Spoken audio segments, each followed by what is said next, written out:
We are live on YouTube, Facebook, Instagram. That's all three of them. So welcome aboard. We have Adrian back with us this week, which I'm so happy she is. So again, we're live on Facebook, YouTube, and Instagram. Hold on one moment, A. Let me get that link for YouTube to Flippinars.com. YouTube and Instagram. So let me mute this. So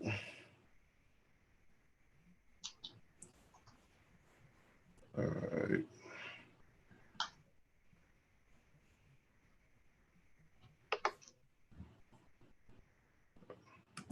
Okay, you can refresh and try it now. But so we're live on YouTube, Instagram, and Facebook. Welcome to this week's edition of my weekly Flippinars, where you can get your questions and answers right here live with me and Adria. What's going on, AP? Nothing much, nothing much. How about them calves? You want to say something about that? Ooh.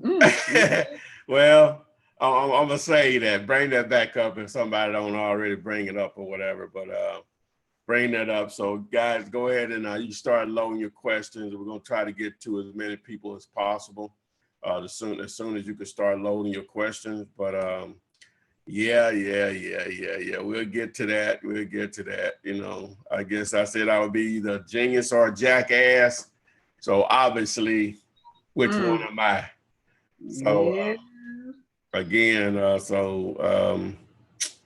we are live here, Facebook, YouTube, and Instagram. Instagram will only get an hour, so we'll go over, I'm sure. But again, welcome everyone to this week's Flippinar. Hopefully I'm coming in loud and clear along with Adria. Yep. He wants to already go ahead and poke me or whatever about my team not doing what I predicted they would do. Oh, shiggity. That's what A-Game on YouTube said. Yeah. I'll have something on there when we get more people online or whatever, as people come on. So to show that I'm a real jackass. So to give you all some pleasure on it to show that I am. So hey, if you got the questions, let's get them. You may have to refresh your screen if you don't see anything. I got a few. Kanisa, well, go ahead. If you already see them, go ahead and roll with them. Mm-hmm. And Instagram, I can see some of your comments on Instagram, so I may I'm gonna try to go to a couple of those also. I'm reading from a distance. I'm blind as Mr. Magoo, if you all know who that is. But you're showing your age. You're showing your age. Don't say nothing about Mr. Magoo. Okay, let's get started here. Quantum Ware, first of all, thanks for coming. He says this is his first time on the live Flippinar, so hey, giving you a shout out. But let's just get started. Solomon Green on YouTube asks, he was wondering, when he gets a list from List Source, how long should I be mailing out letters to these people and how many times to these people? Well, you know what? I just had one of my older students in the Atlanta area, and he texted me to see if I was going to be available. He was going to be in town, but I told him I had to do this. I feel committed to doing this since I've started it. And so said he did 40 grand last month and did his own pace to do 30 this month if everything works out, and just houses. And so I asked him how many deals. There's 3. He said, I said, well, how did you find your deal? I always want to know that, you know, because I may can learn something from them. But he goes back to one of the bread and butters through direct mail. And he said, follow up is the name of the game in this business. And that's true. Just because someone doesn't give you a price today doesn't mean 2 months from now, 3 months from now, their situation has changed and now they need to sell at a price that works for you. So So to answer your question, I would probably and there's no rhyme or reason on it, but I would probably do a follow-up list between every 60 to 90 days on a particular list that you may target. When I say list, it may be you send out 100 names this month, or you may do 300 or 400 or 500 or 1,000 or whatever this month. So I wouldn't probably do those until 2 months from now again, if you understand what I'm saying. So whatever that number is, that's what I would probably follow up with. Matter of fact, he just texted me. The guy I was just talking about, he texted me a picture of one of my signs. I guess he's in the ham. He seen one of my bandit signs because I guess he watched the Flippinars. He know what I have on mine or whatever. That's funny. Wow. Anyway, so again, we're live on YouTube, Facebook, and Instagram. We can go to the next question, Adrian. All right. Robert Trigo on Facebook wants to know what motivated you to start flipping homes? Well, I'm an entrepreneur first, and real estate is one of the only couple of ways I've ever been able to make any serious money. And so a friend of mine and his now wife are going to school to become real estate agents, and the instructor that normally taught the class wasn't there, and the substitute that showed up didn't talk about being an agent. He really talked about investing in real estate and creative ways of investing in real estate without using your cash or credit. So my friend knows my mindset. You know, I'm always looking for an opportunity, especially back then. And he mentioned some of the techniques, so I didn't act on it at that time, which I've told this story quite a few times on the older Flippinars when we had a more of a format instead of just 100% question and answer. But and so I didn't act on it that time. That was October of 2002. Fast forward to December 27th of that same year, I was at my mom's house for Christmas, and waited on her to prepare breakfast, serpent biscuits, my favorite. And I was watching TV, and back then, Carlton Sheets infomercials, no money down techniques were on all the time on Sunday mornings and Saturday mornings. And so I had seen it before over the years, but I caught it about halfway through the infomercial, and they don't tell you anything. It's more or less how much money I made, how much money I made, how much money. They don't tell you how they made the money. And so I said, let me find this from up the dial, and I went and just watched it from beginning to end on another channel from the 30 minutes. And so I thought to myself, he can't be lying about all of this. So I waited till I got back home to Birmingham. Back then, my mom didn't have internet service. And I did asked a question on a message board that I used to frequent, an entrepreneur message board online that I used to frequent. Does Carlton Sheets program work? And one person replied, yes, it does, but Ron LeGrand's course was better. So basically, long story short, I got a bootleg copy of that course for $400, and the rest is history. Again, if you want to hear the full version of that, just go to any of the older Flippinars, probably back March and beyond, and you can hear the whole story of that. So, but that answers your question. Please, yes. Woo, I've heard those stories so many times. Let's go to Facebook. We have Vanessa Brito, who wants to know, she says, we are thinking about using yellow letter. Is there anything you would do to make these letters stand out? Okay. Let me do this. Hold that question there. Someone on Instagram says, I know you provide us with a purchase and sales agreement. Do you have a free assignment contract we could have access to? To answer your question, on Instagram, I don't, because if you go and watch my videos on YouTube, the 200 plus videos, little house cleaning, 200 plus free videos I have on YouTube, you won't find anything else out there like that. Just go to YouTube and do a search for the Flip Man. You should be able to locate my channel. But I use two contracts, the same sales and purchase agreement, but contract A, contract B. It doesn't have to be the exact contract as far as with the buyer. Sometimes they may want to use their own. They may want to use their own contract. But I basically will I don't promote an assignment fee. I promote a price, and my assignment fee is built into the price, because if I promote a price, the buyer doesn't know how much I have it on the contract for. He'll eventually know when it's too late. But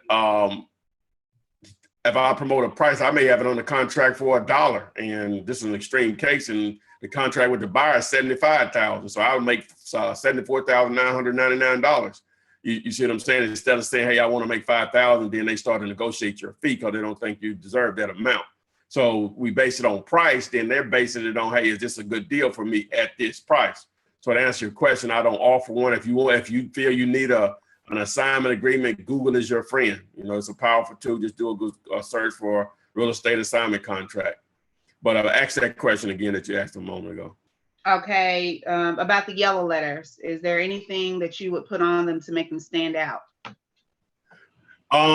Well, I teach my students to do yellow letters a little differently than most other people, but in the traditional way that you do it, it's not really the letter itself standing out, is how you're sending the letter. The whole purpose of the yellow letter is really not the letter being yellow in itself. Is more or less how you send it. The most difficult thing in direct mail is to get your message read. And so get your message written, number one, open and then read or whatever. Now, postcards, they're already open so they can read the message. But most people, from what direct mailers say, professional direct mailers say, is that most people sort their mail over the trash can. And so you try to not make the trash can without your message being read. And so the reason that people do to make envelopes look like they're handwritten, that gives it a personalization look that the seller may say, this is someone that may know me. So they may open and read, and boom, you just let the numbers take over. So as far as anything special in your letter outside of, hi, my name is Ty, I'm interested in buying the property at 123 Main Street. We pay all cash, we close quickly. We buy as is. We pay all closing costs minus any mortgage, taxes, or liens. If you're interested in selling this house or any other houses that you may be interested in selling, please contact me at whatever your number is. You can call or text. Boom. Next Boom. question. Y'all got that? All right there.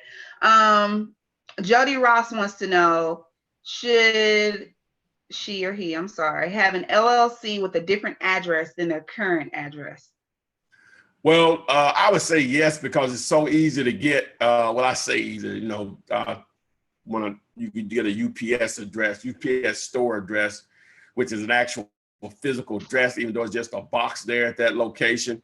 It'll be like 123 Main Street, Suite 101-123 in Atlanta, Georgia, 30389. I don't know if that's a zip, and I'm making that up. So that seems like that's an actual office address. So to answer your question, and I think the post office does something similar like that also now. Okay. Ty, a question from YouTube, and then I'll jump to Facebook. Ryan G wants to know, is it possible to wholesale enough deals to own an apartment complex? Oh, hell yeah. Yeah. How many units do you want to own? Yeah, most definitely. There you go, Ryan. You got it. You ready for the next one, Ty? Yeah.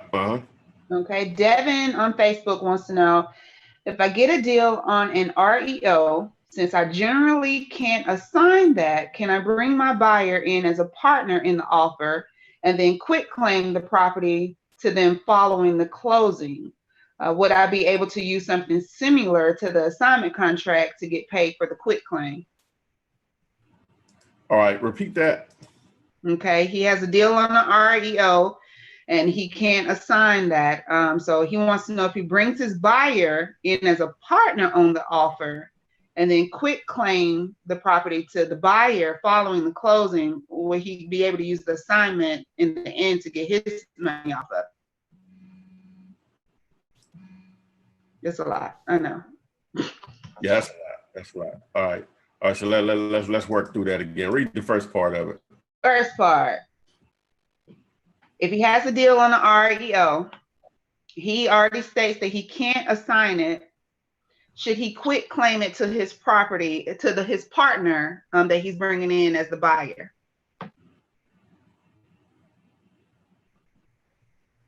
No.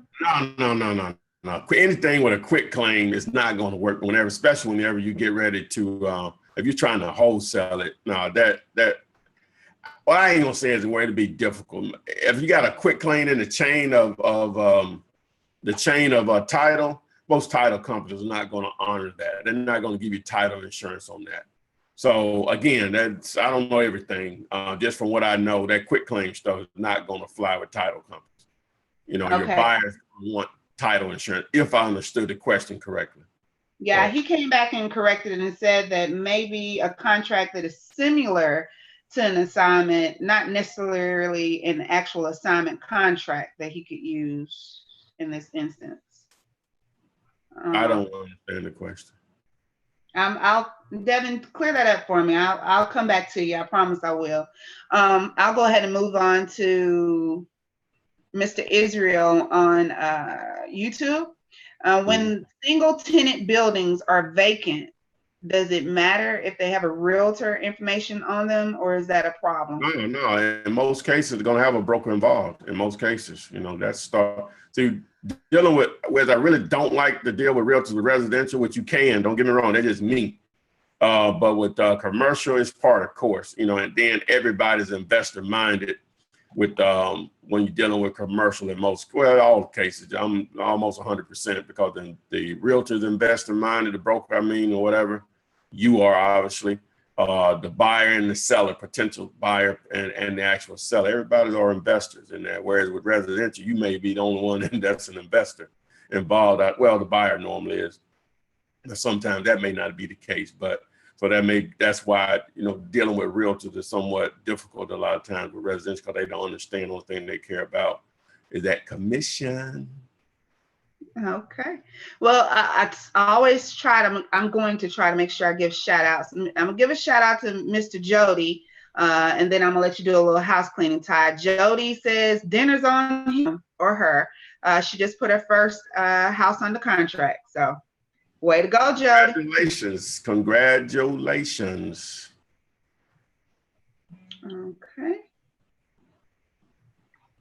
Okay. And let's see here. Let's go ahead and go to, someone wants you to explain for a newbie here, what is earnest money? Wow, Google is your friend, but I'm gonna try my best to explain it. But it's basically a good faith gesture to show, hey, that I'm serious about buying this property. Earnest money is not a law, it's a standard practice. And when you place it up is normally whenever the contracts are signed within a day or so. So it's basically saying, hey, I'm serious about buying this property. So the amount, what realtors and brokers are accustomed to when you're dealing with residential, 500 to 1,000, sometimes it can be more depending on the price of the house. But dealing as a wholesaler, you're dealing with just a private owner or for sale by owner, $10, $1, $0, $50, $100, all of that works. Okay. Normally that will work because the seller is just that motivated that it is not going to make a difference. So to answer your question. Okay, let's see here.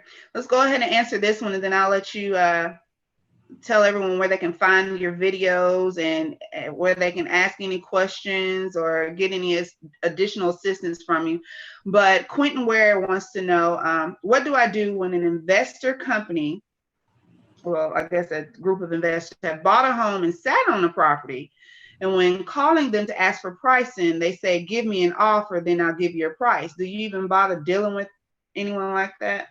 Well, it doesn't sound like that individual is motivated. Normally when it's an investor, and well, I'm not going to say that because the majority of the people that you deal with are going to be tired landlords, and those are going to be, that's just going to be the highest number in most cases. So, but if it's a seasoned investor, he has 30 or 40 properties and stuff like that, you just normally not going to get a great deal on those. They jump, they still trying to grind. You know what I'm saying? Just the level of motivation that's needed is normally not going to be there. So when you get that back, you say, well, give me an offer, blah, blah, blah. But offers are free. You never know. You may catch somebody with their pants down.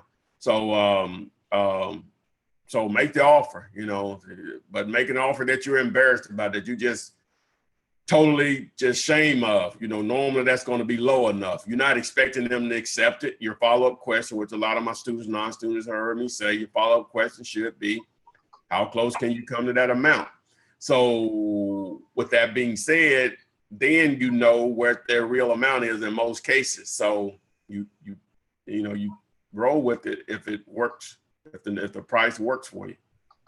But just to do the house cleaning right quick, if you're not aware, I have over 200 plus videos on YouTube that anyone can access. I do offer that as a free option to anyone. Some people that's enough and they roll with it, more than enough. And they roll because everything is there. Just that it's not in any certain order, it's a puzzle.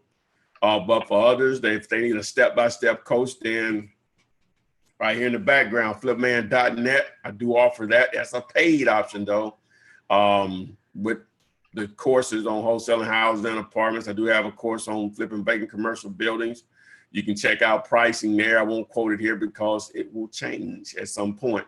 So whatever the current prices are, go there and check them out. But you can get step-by-step coaching along with with step-by-step courses to get your mind where it needs to be to even talk the talk. So those options are available. Don't forget that you can check me out on on an Apple phone, on an iPhone, tablet, or Apple product in general. Just go to iTunes store and do a search for the Flip Man. You can listen to my podcast there. Some of my stuff is there, so that's more convenient for some people to listen to, especially when you're traveling and there's no internet, and you can download the podcast. For Android products, just download Stitcher, the app called Stitcher, and you can do a search for the Flip Man and access me there also. Next question. All right. How do you work around the MLS listings? Here in Detroit, the houses cannot be on the MLS listings. I'm not sure what he means by that. How do you work around MLS listing? Do you understand the question? Maybe if it's currently listed on MLS, he's not unable to wholesale it. It sounds like if it's under contract almost with the realtor, and then you probably couldn't touch it at that point without dealing directly with the realtor. Well, yeah, if it's a listing, you can wholesale a listing. Just understand there's a different process when you're dealing with an agent. They're going to normally want that earnest money. They're going to normally want proof of funds, and then being able to show the property, what you can get around that. But it can be done. You just have to know that an agent is involved, and it's just a different process. They're not going to use the one-page contract that I offer. They're going to want to use a standard realtor's contract for that state, for that market. So you just have to keep that in mind. But it can be done. You just have to know what you're doing. All right. Robert Trigo on Facebook wants to know, Ty, do you mostly wholesale or do you fix and flip? He says he's starting to lean towards wholesaling. Dealing with architects, permits, contractors, and whatnot is exhausting. So I guess he just wants your input on that. Well, I'll answer this in jackass mode. Okay. In order to I've done both. Wholesaling just fits me better because I'm in and out. Just like you said, when you're doing a flip, you just have more risk, whether it's your money or somebody else's money. It's at risk. So but again, you can make money with both. Don't get me wrong, but the return on investment, wholesaling dwarfs that. You're basically doing your deals on volume. It's low risk. It's just all about how effective of a marketer that you are.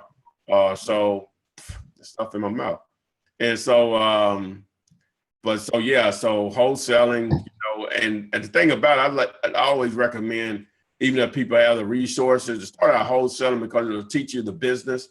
At the same time, you can make money and you don't get your hat handed to you. So the only thing you normally lose is just maybe a little egg on your face. Egg on your face is free, and the experience that you get from that is invaluable. So again, wholesaling, I'll highly recommend that first over getting into flipping, even if you have the resources, because you can always go to that later. So enough of being a jackass, or you think I need to ride this more? Oh, you need to ride that just a little bit more, and I can ask you, how about those Cavaliers while you have that on? Well, I'm wearing this, if you don't know, because I predicted last week that it was going to be 5-1 Cavaliers. It looks like it's going to be 4-0 Warriors. So I think these are Warrior colors I got on. I actually had another shirt picked up today when I looked at, and I said I might as well wear these old funky powder blue color Warrior colors, and I went to the Party Time store. I actually put some thought into coming out today, showing up for the Flippinar to take my punishment. For all you Warrior lovers out there and LeBron haters, you know, I'm here to take it or whatever. So again, this is my jackass outfit. All right, they love it. They love it. You can take it off now. It's okay. It's I okay. can't breathe either. Oh my God. Now you know how it feels to have a mustache. Oh my God. Oh, that one? No, we'll talk about that later. Money Making Man just joined and said, "What do you have on?" We'll come back to you, Money Making Man. Just rewind. We'll come back to that, baby. Yeah. Okay. What Nikki Barr on YouTube, I'm sorry, says, what do I tell the seller, the buyers? Why do I tell the seller the buyers are there to view the property? I guess what she's saying is if the owner of the property doesn't know that she's bringing someone else to buy, what does she say? Well, if the owner of the property it won't give you access to it, then that's what you're going to have to deal with. You have to work around it. You let the buyer know, hey, I'm wholesaling this property. Any price discussion goes through me. You can ask the owner about anything about the property as far as the history, condition, blah, blah, blah. You just have to work through it because that's going to happen if you do this longer, because a lot of owners are not going to give you their keys to their property. Now, ideally, it will be vacant, but it doesn't have to. I wholesale properties all the time with either the owner there or a renter. And so ideally, you'll want the property vacant and the doors open. But ideally, you'll want the property and you have a set of keys and you can put a lockbox on it and you can give it out as needed to potential buyers. But if not, then you just have to deal with it. As I said, you just need to get the buyer on board on what the situation is. And then, you know, it'll go smoothly from there. Okay. I'm going to tie two questions in together here. We have one question that says, talk about comps, Ty. And then another question says, how do I estimate ARVs and renovation costs? Well, that kind of goes hand in hand. Can you explain that? How do they estimate comps first with the first question? Yeah. Okay. Well, it's just talk about comps. Yeah, that's right. Okay. All right. Well, all right. Whenever an appraiser goes out to a house, they base it on what other houses have sold for in the area of similar size, which is square footage, within a certain distance. They'll go up to a mile. Sometimes they go up to 2 miles. It just depends. And within a certain time frame. When I say that, within 6 months, 3 months, a month, a week, a year, or whatever. So once they know those parameters, they look at recent houses that are sold that fits in those parameters. Now, they don't have to be exactly the same size house. Doesn't have to be exactly within a mile. Doesn't have to be exactly within a week or two, a month or 6 months, 3 months. It just depends on the area and the market. They have to go by the data that's available to them. Some areas don't have a lot of sales, so they have to go with the data that's made available to them. But assuming there's a lot of sales, then what I do, I teach students, you can go to YouTube and I have a few videos on it, but the poor man's way of doing it a couple of ways is, and I was talking to a guy today, matter of fact, I had a couple of young men call me today, and I'll give out a little free advice, but guys, these free videos, it's rare that I'm just gonna go into great detail unless I'm having a really great day when someone calls or texts me, when I know my videos answer that question. Just take the time out, take advantage of the free information. So I'm jumping off the soapbox.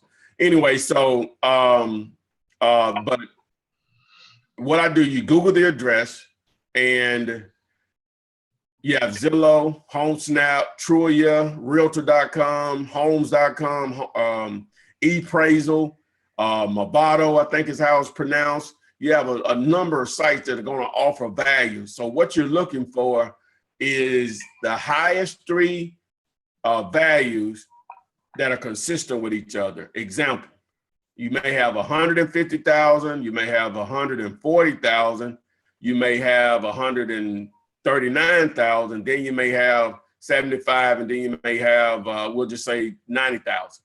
All right, so those first three are consistent with each other, 150, 140, 139, that's probably going to be your number. You know, so it's that simple. There's no exact number. You send 3 appraisers out to professional appraisers out to a house, they'll come back with 3 different numbers, but they should be close to each other. They should be, because it's somewhat of an opinion at the end of the day. You just need something to work with. And then as far as the ARV and trying to figure out what you should offer, a guy called me today, said the house was probably worth about 210 ARV, and the seller agreed to take 185. He was excited.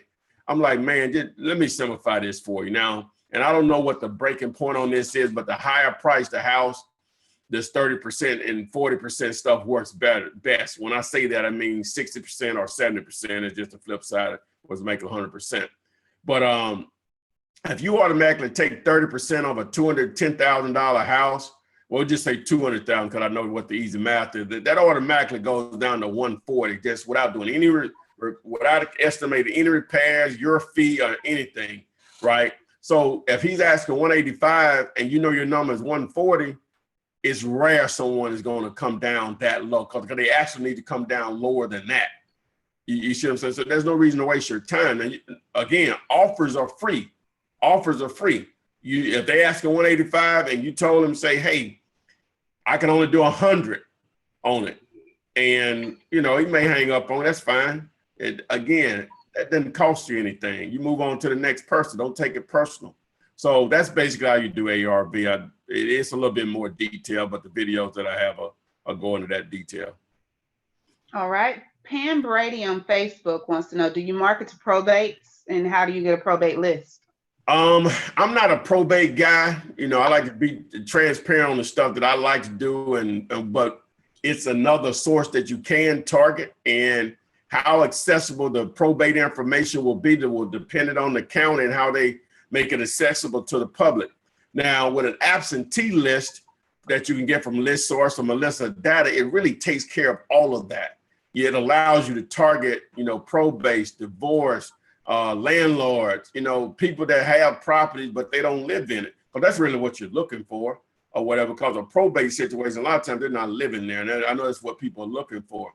So if it comes my way and if it's in that process, then boom. But again, that's just not my thing. So to target those specifically, because I don't have the patience or the organization. But the first thing you want to do is just go down to the county and ask for it. Do they have a probate list? And again, it just depends on the county and how accessible they make that information to the public. Okay.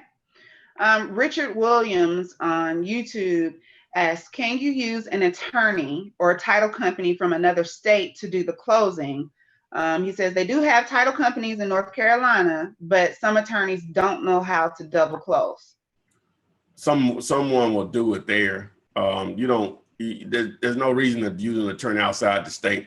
Depending on what part of it doesn't matter what part of North Carolina, you'll find an attorney that can do the deal. You know, you just have to be persistent with it. In most cases, if you're dealing with a seasoned buyer, whoever they use would do the deal. Okay. Someone on Instagram, just to follow up on them, I can't see the name, but do you have any deals on structuring deals? Any videos on structuring deals? I'm not sure about what you mean by structuring deals on Instagram. You have to be more clear. I understand this is about wholesaling, so there's really no structuring deals.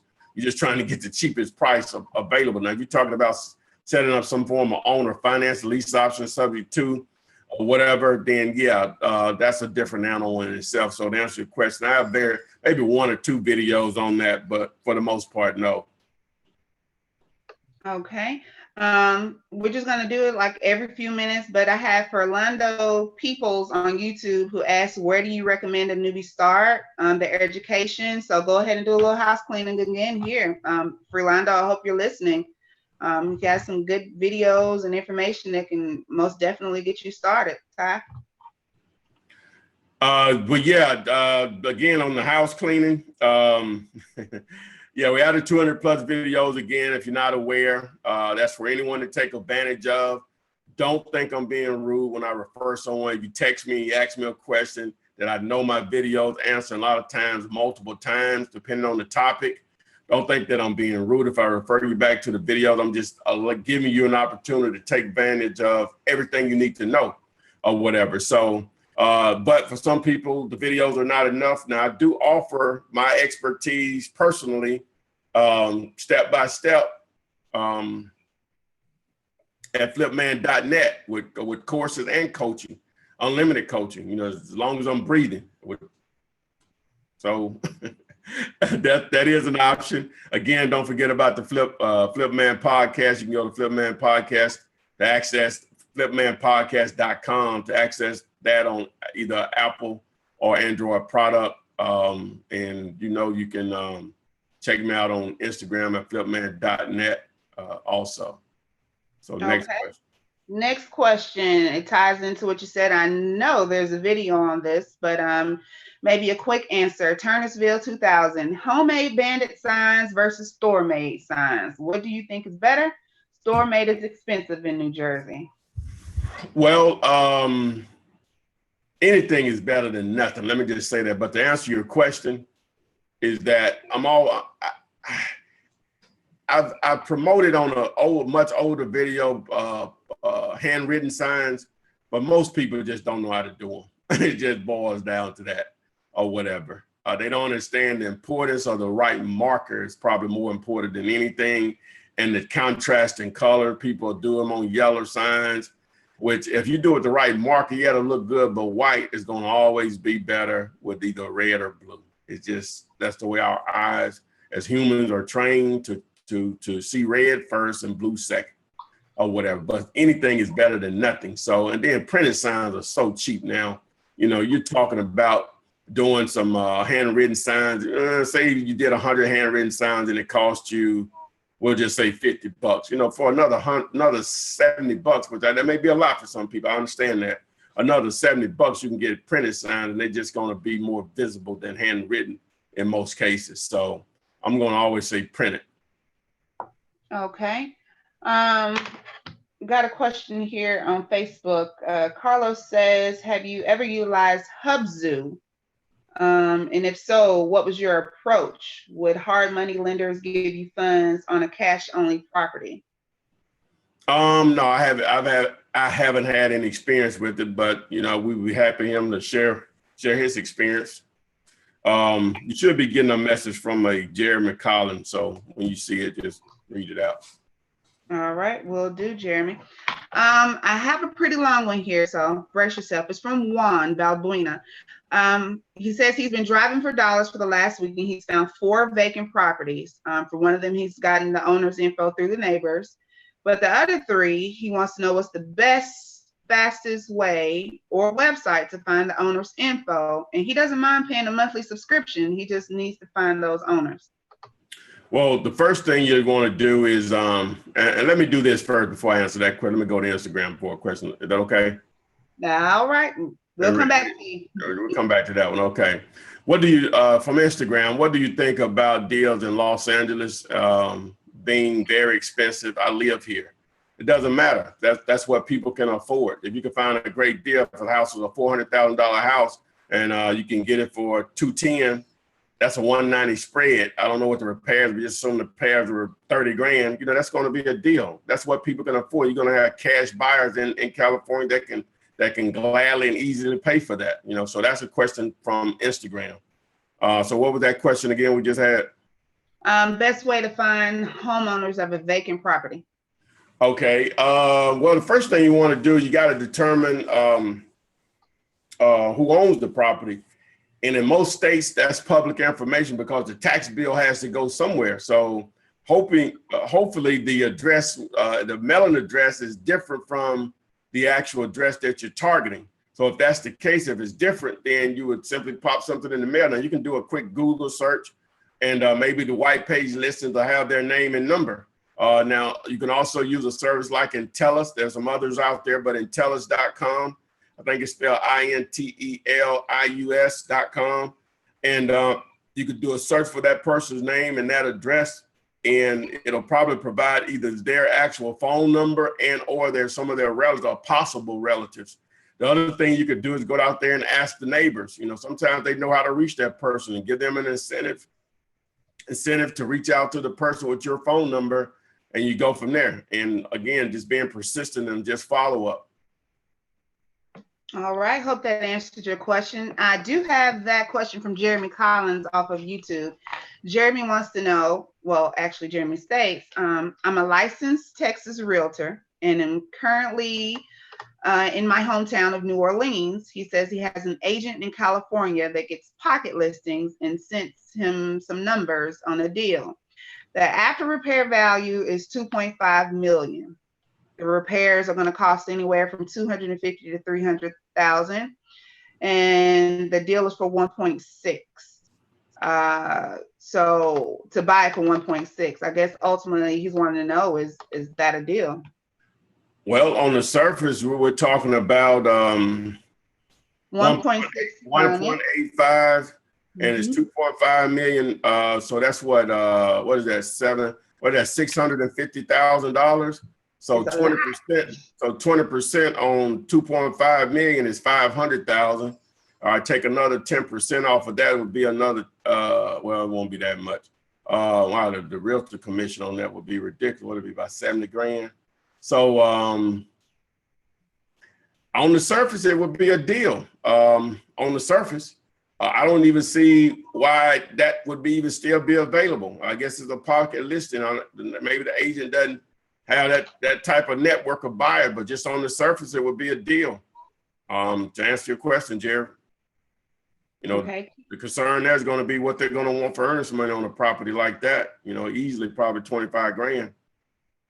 Okay. Well, I'm sorry, maybe 10 grand. I'm sorry, go ahead. Oh, just a shout out from Roy on Facebook. He just closed on his first contract 30 minutes ago. So way to go, Roy. How much did you make, baby? Oh, he didn't tell us that. Yeah, tell us how much you made, man. Come on now.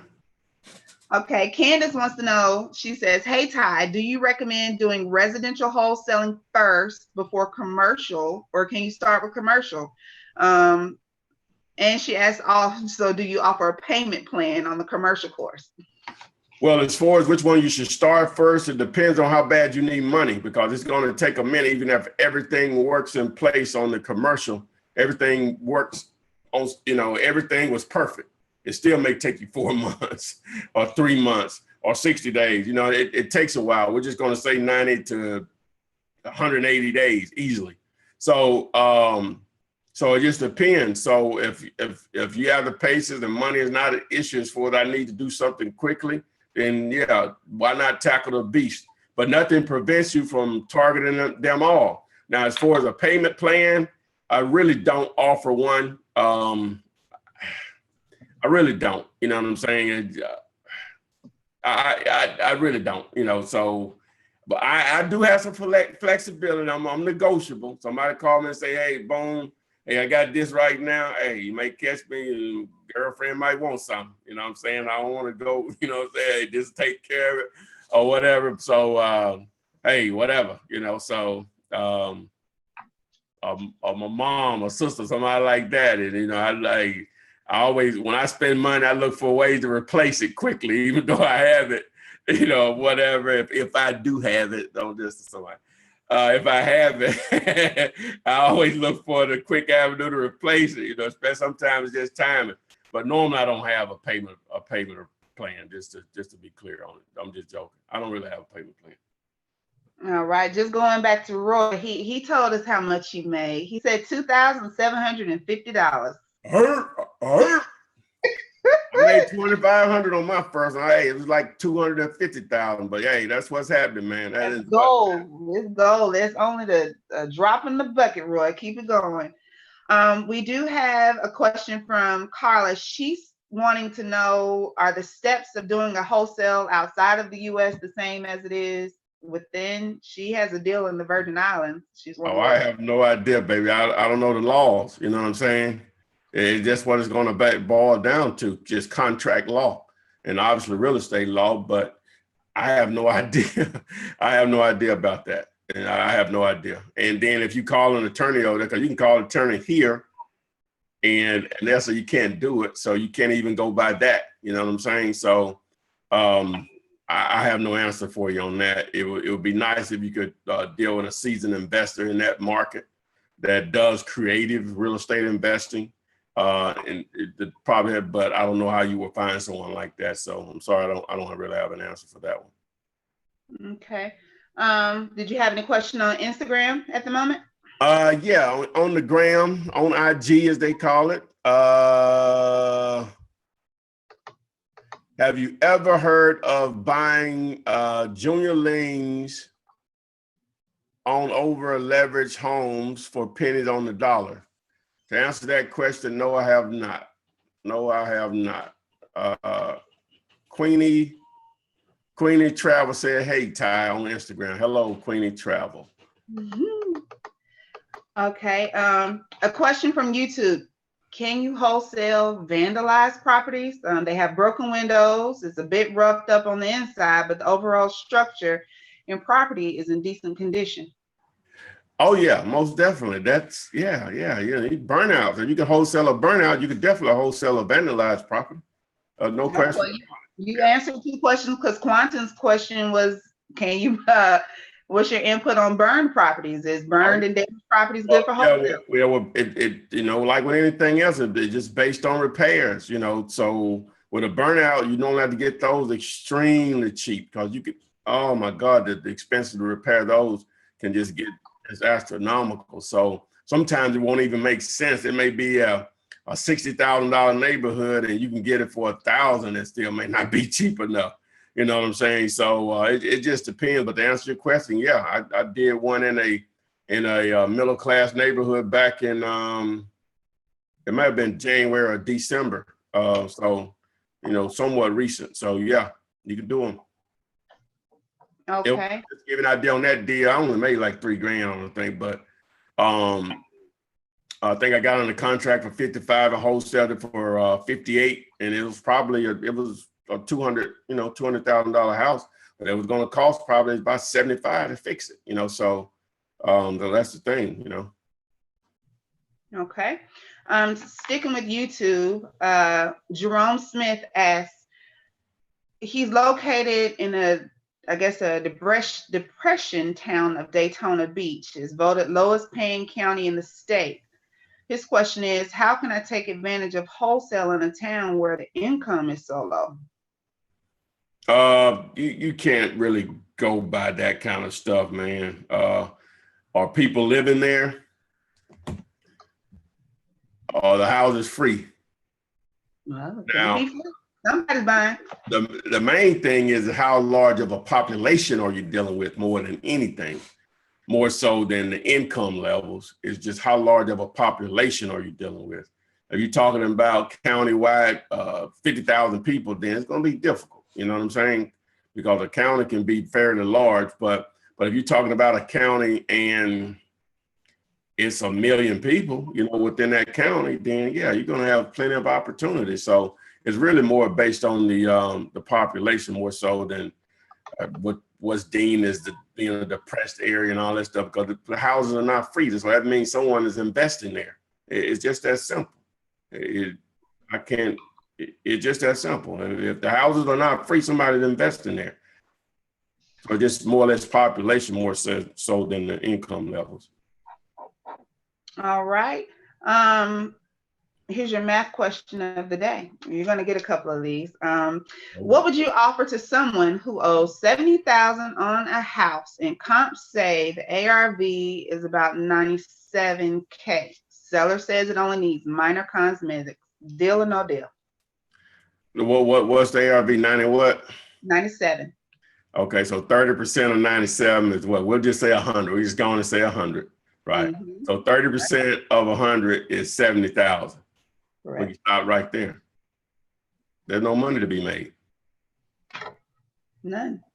No. All right, money making man. Not as for the wholesale deal. Now you probably do a lease option if that was an option, if that's an option. But as far as the wholesale deal, it will be tough. It will be tough. You'd have to have a buyer it'll be tough. It'd just be tough, to do a deal like that, because it's just going to get ate up in fees and your money and any minor repairs. They just don't spend. Just say they could, with all in, they at 85 and it's 97. They're just not going to do deals spend 85 to make 12. It just doesn't work that way. I'm not going to spend 85 to make 12. Too many more opportunities out there. Cash we're talking about. So, maybe a newcomer, but Teresa wants to know. She just put 30% question mark question mark. Maybe she's not understanding when you're calculating the 30% from the ARV and the asking price. What does the 30% signify? The 30% is basically the buyer's potential profit and closing costs. It's all just subjective. It's not a set in stone. Those figures are not set in stone because some markets, that doesn't work, but most it does. You just need a ballpark number. It's really more of a time saver or prevent you from wasting time. If just that simple math doesn't work, again, offers are free, even though they may be asking, but once you know their firm and it doesn't fit in the parameters, just those basic parameters for his numbers, you're wasting your time. Like I said, that example, if it's a $100,000 house, you take 70% of that, so we're at 70,000. And even if it had 15 in repairs, we're at 55,000. You want to make $5,000, take another 10 off to double that $5,000, take another, we're at 45,000, and you still want to offer lower than that. You know what I'm saying? So you can't. You have to think in the terms of the investor. They don't spend that kind of money unless a certain amount of money is made. They don't want to double their money, but 25, 30% return is expected. Some guys do want to double their money, but that's expected. So they're not going to spend the money unless they can make a really good return on their investment. But that's what the 30% represents, or it could be 40. Okay. Sick With It on YouTube wants to know, does he need a business checking account for his first deal, or can it just go through his account? Check is a check, baby. It's your name on it. Cash it. What did he say? Does he need a business account for the check that he gets from wholesaling? Well, if you do your deals in your name, then that's the way the checks are going to be cut. If you place your contracts in an LLC entity or whatever business entity, and that's how the checks are going to be cut. So yeah, you'll need an account set up in that business entity's name. Obviously, you'll have control over it. But yeah, it just depends on how you write your contracts up. You put your name on there, boom, you get paid with your name. You put a business name on there, you get paid in the business name. Okay. Guys, we're approaching swiftly to our hour mark, but we most definitely can get a few more questions in. Tola on Facebook asked, is there a video on lease options? She asked, could you go in depth, but she's more so looking for a video. Can you direct her towards that? I don't have one that breaks it down from A to Z. Not that I'm aware. I'm pretty sure I don't. I may have one that's probably about 6 or 7 years old. You can just go back to my older videos. Once you get to the channel, I don't think that I do. But lease options, it's just a totally different animal, in itself. But they're, I'm not the only game in town. It's just not my thing or whatever. So I was approached by a guy that has some software that he does a lot of lease options, nationwide or whatever. So I may do bring him on with Adrian and I in the future or whatever. And he can probably break down his process or whatever and offer up his software. So we'll see what's up on that. We may do that in the future. All right. Thank you. This has been asked quite a few times, so let's go ahead and try to combine these questions. Is there a way to check out if a property has liens? Seller is willing to sell their vacant property immediately, but is unaware what liens may be on the property. And then tying that into it as well, we have another question. There's an abandoned house where the owner passed in 2009, and they have no idea who owns it, how to find out. Seems like we could probably find this information out of the same place. So they're trying to find out, does the property have liens? They're trying to find an owner? Correct. 2 people, 2 questions. Where do we look? All right. Now, as far as the liens, that's where the title work comes in. So you really don't even worry about that. You let the title company handle that, because that's who's going to have to sign off on everything, get payoffs. So that's easy. You know, the title company is going to handle that. As far as locating the owner, I think we sort of answered that a little while ago with the different sites. So you might just want, because we're running out of a little time here, just can the replay will be up 30 minutes after this is over. So I just answered it, 10 minutes ago. So about 40 minutes in, you can fast forward to that part of it. I explain how to find an owner just before that. So let me read this one from the Instagram if I can get it in. Since the property is going into foreclosure, the lender for junior liens will sell you a $100,000 junior lien for $1,000 because they know they will be wiped out during a foreclosure auction. That's above my pay grade, baby girl. Sounds good, but I've never dealt with those. So educate us on it. I'm not familiar with that process. Sounds interesting though. Absolutely. Somebody said they made $8,400 on their first deal. Where they at? Oh, Kenneth Harrison. He's probably at the end of the most recent scroll, so we're close to the. I see. That's what's happening, Kenneth. Shout out. Where we having dinner? Let's get it, man. Last question. Julia Springer on Facebook wants to know what's a good virtual address site. Maybe she's asking where to find listings. Julia, clear that up for me. I'll try to get this answer before we go. Let me shoot another one. My final question, Victor Popov, how much direct mail are you sending monthly, Ty? At the moment, 0. I've been putting out a lot of bandit signs, 100 a week. My phone is ringing off the hook. I'm going to need some help with some direct mail. May bring a relative in to help me with that. That's needing a little income. So I would prefer just not to give them money. You let them work for it a little bit with some bonuses or whatever. So I'm going to try to ramp that up because I've been killing it with bandit sign. I picked this little guy up. He needs the money or whatever. And we put out about 30 a day. So that's about 3 hours. I pay him $10 an hour. I can drive him around. I can still be on my phone talking, doing what I need to do. We go out and look at a house if need be in that time frame, and getting my calls up, man. So been putting out 100 a week or whatever. So I need to add the direct mail on to that so I can even increase it on, increase the volume above that. So right now I'm not doing any. That's why I tell you, can't always follow what I do. I can tell you the right thing to do, but I might actually not be doing it myself because I'm that unorganized. That's why I know anybody can do this. I make money. Anyone can make money because I'm not organized and I still can make it happen. Okay. Julia did respond. So guys, we're approaching that mark. In fact, we're there, but she wanted a good virtual address site to use for mailing instead of using her home address.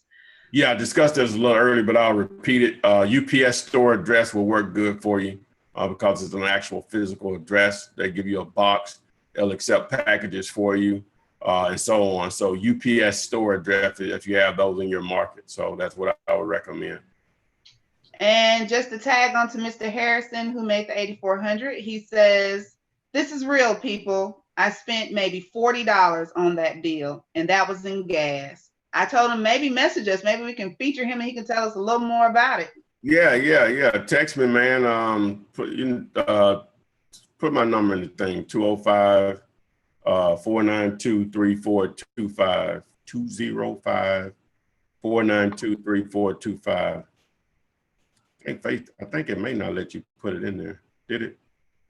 I got it. Okay. All right. Yeah. Text me, Kenneth, if you want to share how you made that bread. If not, that's cool.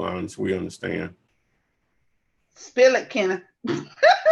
Matter of fact, a student texted me today. Well, I'll say that because I'm assuming she's gonna come live. So if she does in the next couple of days, I'll have it up, over the weekend or whatever. But she killed it. She did one deal today, which was our very first deal, but our second deal is the next day, tomorrow. So if those two deals come through, she crushed it, and she's been at it. She's been at it. She didn't give up. It's been difficult for her. And I tried my best to help her, which again, but she crushed it. If this deal tomorrow closes, one with today was all right, but if my Instagram went off, so I'm gonna go live back on that again. But anyway, she crushed it, man. So hopefully that deal will go through tomorrow at 4 p.m. That we're live on Instagram again. So, but she crushed it. So hopefully we'll be able to share that. And the most recent video I put up with the couple out of St. Louis, make sure you check that. They made $13,500 on their first deal. So you can just go to YouTube and do a search for $13,500. Couple, let me see, how did I title that? $13,500 on their first deal in 3 weeks. I said in 3 weeks. I think that's how I have it titled. But it's the last most recent video besides this one on my YouTube channel. But I think you all will like it. A couple out of St. Louis. But again, this week we appreciate everyone showing up. We're going to try to keep doing this. I appreciate Adrian hanging in there, producing for us tonight, doing a great job. For you Warrior fans, I'm the jackass because I predicted a 5-1. So don't forget about my 200 plus videos here on YouTube, Facebook. You probably see me come through your post or whatever. So please check out your information, share this, like it, comment. I'll be happy to answer those. If you need a coach, you need step-by-step course, even though I have a free videos on YouTube, flipman.net, as you see here in the background, go there. You can see check the current pricing. We really appreciate you all showing up for this week's Flippinar. Again, you're looking at instead of the flip man, jackass man. I made a bold prediction and I look like a jackass. So this is the best looking jackass outfit that I could come up with. So I hope you all enjoy. You can laugh, share this. We'll see you all on next week's Flippinar. Thanks again, Adrian. You have anything you want to share? No, go Warriors. You're a buster, Adrian. You are a buster. A bandwagoner. You're a bandwagoner.